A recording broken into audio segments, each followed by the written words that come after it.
Las personas solamente fallan por dos cosas. Número uno, por no saber lo que quieren o porque quieren, pero sin embargo no tienen fe. Y al no tener fe, simplemente no lo logran, porque todo lo que tú logras es según la fe que tengas. ¿Y cómo puedo aprender a tener fe? Esa pregunta es importante, pero es muy delicada, porque la fe no se logra por decirlo, ni siquiera con pedirle a Dios. ¿Por qué? Mira, ve, muchos confundieron la oración con rogarle o pedirle a Dios, porque cuando tú pides a Dios, tú te estás considerando como el ordenador. Dios mío, dame esto, haz esto o permite esto. Eres como el que da la orden a Dios. ¿Y quién crees que tú eres para que le des órdenes a Dios? No puedes hacer eso.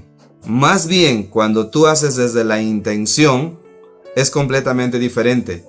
Por esta razón, cuando una persona va a pedir a Dios, siempre debe estar en absoluta gratitud.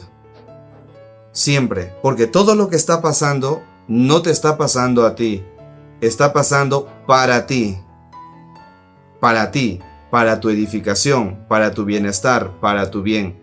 Pero lo peor que puede suceder es que una persona sufra, se aflija y se remuerda con los acontecimientos que pasa. Entonces se aleja más de aquello que quiere. Y al alejarse más hay una gran distancia entre lo que esa persona quiere y lo que Dios quiere darle. Por esta razón es que muchos no conseguimos lo que queremos. En una empresa sucede lo mismo. Muchas veces el gerente tiene una desesperación y quiere ordenar, quiere mandar que todos hagan tales cosas y hacerlo a la fuerza.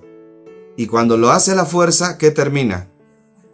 Es que no tiene fe, no tiene confianza y termina frustrando, agobiando y perjudicando más bien a sus colaboradores, a sus trabajadores. Y al tener esa frustración, al tener ese dolor, esa desesperación, ¿sabes lo que pasa? Uno de los trabajadores se marcha, el otro se aleja, el otro no quiere trabajar, y si el otro solamente trabaja es porque a fin de mes le van a pagar, pero no lo hace porque en realidad se identifica. Pero qué diferente sería que el gerente tenga absoluto conocimiento de que lo que quiere lo puede conseguir, de tal manera que desde ahora empieza a mirar todo y dice, ok, tenemos que hacer esto, vamos a empezar a mover por acá estas fichas, estas piezas, y llama a su equipo de colaboradores. Muchachos, este es el plan, vamos a hacer esto, desde este momento empezamos con nuestra primera organización, nuestra primera planificación, y empezamos, tú te dedicas a esto, yo me dedico a esto, y vamos a caminar juntos. ¡Boom! ¿Sabes lo que sucede? No lo hacen por desesperación, no lo hacen por preocupación, sino lo hacen únicamente por la confianza que tienen. ¿Y de dónde viene la confianza? ¿O de dónde viene la fe? La fe viene del conocimiento. La fe viene del hacerlo. El conocimiento viene por hacerlo. Y la fe viene por ahí.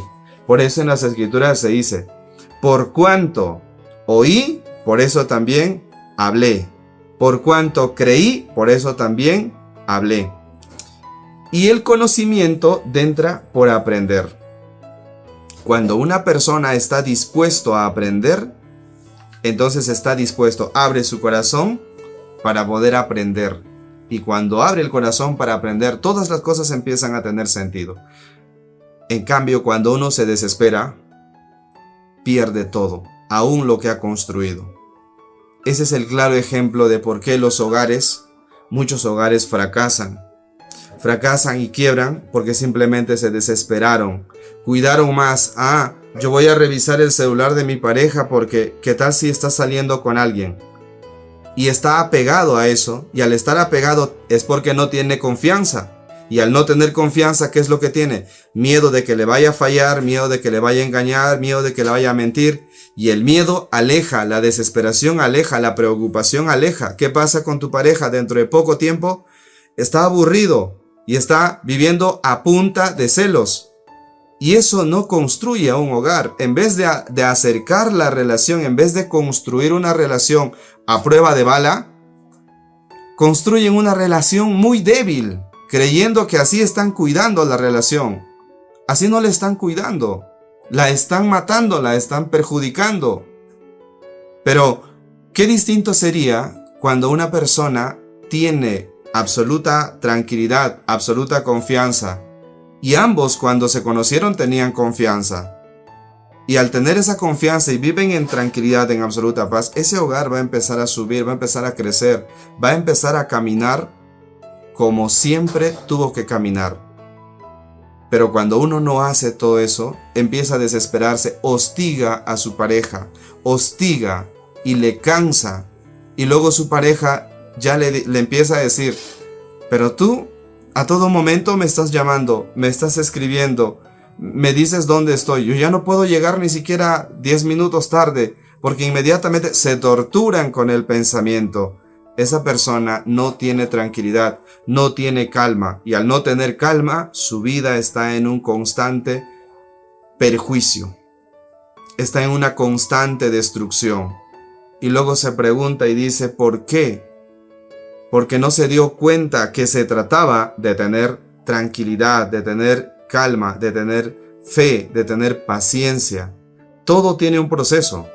En la vida, todo, absolutamente todo, tiene un proceso.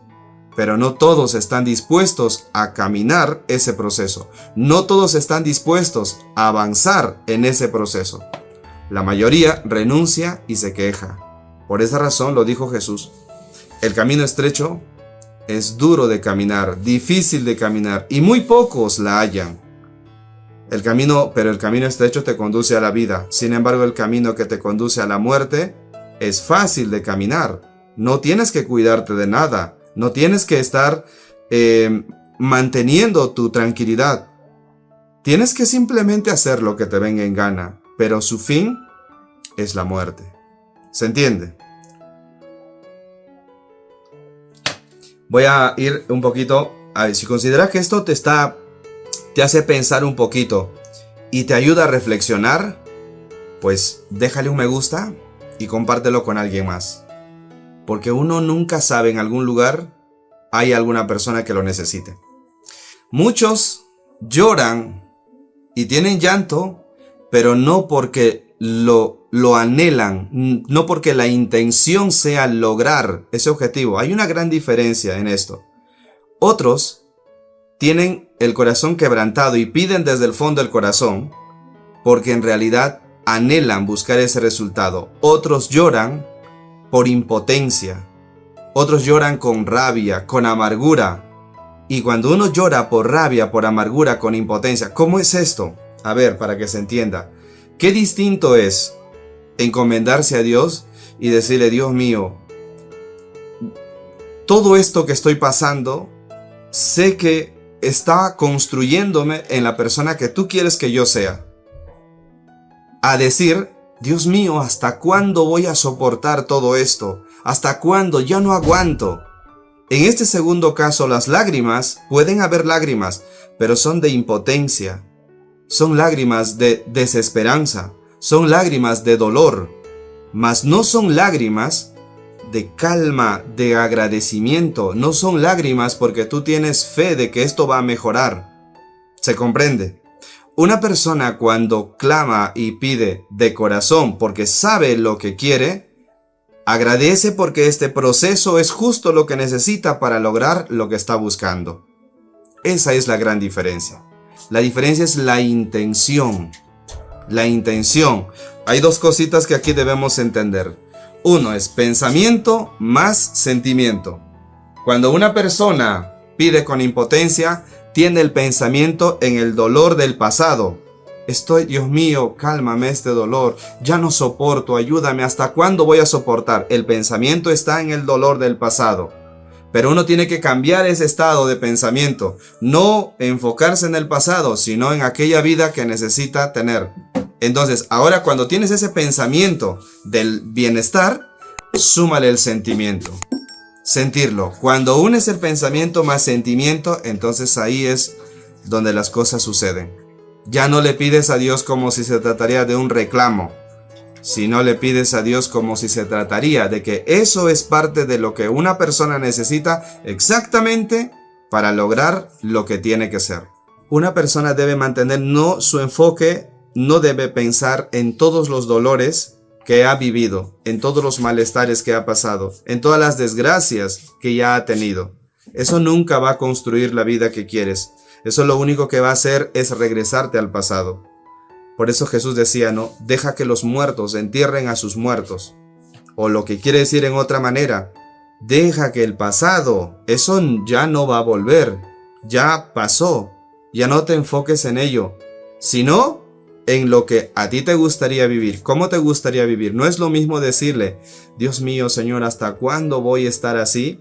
A decirle, Dios mío, gracias, yo sé que esto está construyéndome en la persona que tú siempre has querido que sea. Todo sucede según el plan de Dios. Todo sucede. Y al hacer todo esto, entonces una persona encuentra ese pensamiento de la vida que le gustaría tener. Y 2, ahora, no solamente lo pienses, sino siéntelo. ¿Qué quiere decir esto? ¿Cómo te sentirías si tú ya estarías, vamos a poner un ejemplo, sanada o sanado? ¿Cómo sería tu sentimiento? ¿Crees que te sentirías triste, afligido? No, ¿verdad? Te sentirías súper contento, gozoso, alegre. Ese sentimiento tienes que mantenerlo. Si estás sin trabajo, y a lo mejor estoy poniendo ejemplos muy superficiales como para que lo puedan comprender. Si una persona está sin trabajo, ¿cómo te sentirías si ya tuvieras el trabajo que tanto estabas buscando? ¿Cómo sería tu sentir? ¿Cómo te sentirías? Alegre, contento, ¿verdad? Entonces, desde ese mismo momento de la oración, siéntete ya así y dile a Dios con toda esa sensación. Ahí vas a tener lágrimas de agradecimiento, ahí vas a tener lágrimas de felicidad, ahí vas a tener lágrimas, pero ya no son esas lágrimas de dolor, ya no son esas lágrimas de impotencia, ya no son esas lágrimas de amargura. Entonces ahí es el corazón contrito, el corazón blando. Ahí en ese momento el corazón ha estado en absoluta integridad. Definitivamente todo esto es práctica, es un proceso. Es un proceso y eso es algo que nosotros como seres humanos hoy en nuestra vida debemos aprender. Porque de lo contrario, mira, si una persona está haciendo una y otra vez, está haciendo lo mismo, nunca va a encontrar resultados diferentes. Siempre va a seguir en las mismas, con los mismos resultados.